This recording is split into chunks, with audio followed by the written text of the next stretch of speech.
Here's a story about a community group getting down and dirty. In the Lurk Hills, just outside of Benalla, the Regent Honeyeater project is working to plant, well, already over 500,000 trees. And as Brendan Savage explains, the local revegetation work is growing in popularity. The grassroots campaign to revegetate roadside farmland has flourished since it was launched almost 2 decades ago. The project's original aim was to recreate habitat for the Regent Honeyeater, an endangered bird species, but it's had flow-on benefits for a host of other native creatures. Restoring habitat like this makes the roadside habitat 2 or 3 times wider than it was, much denser, a lot of shrubbery in it that's missing on the roads through grazing over the decades, and that provides essential cover for the shire and threatened woodland birds so that they can actually get a fair share of the resources. The tree planting days are held several times a year and attract volunteers from universities, walking clubs, environment groups and the like.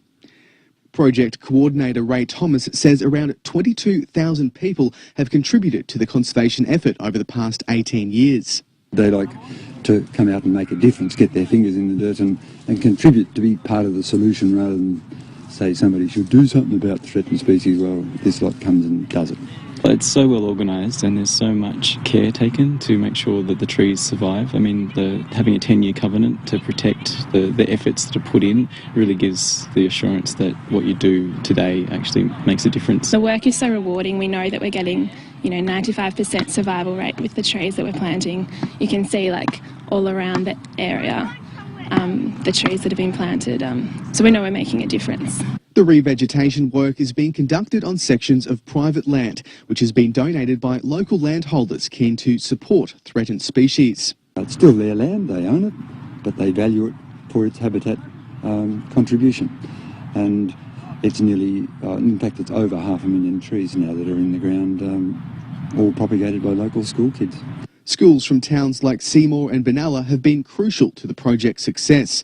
Ray believes it's important to teach kids about conservation. It is a base value, a value system rather, that says not only do I care about it, but indeed I can do something about it. And by being part of the solution and seeing what the results turn into by looking at other sites next door, that's what yours is going to turn into.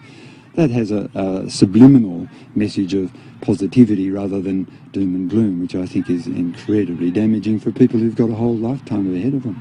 The initiative is also inspiring uni students. I think there are quite a few honours and PhD projects that have been based around this project as well. So I think it's, in terms of increasing awareness, if nothing else, it's really it's providing a service to society, I guess.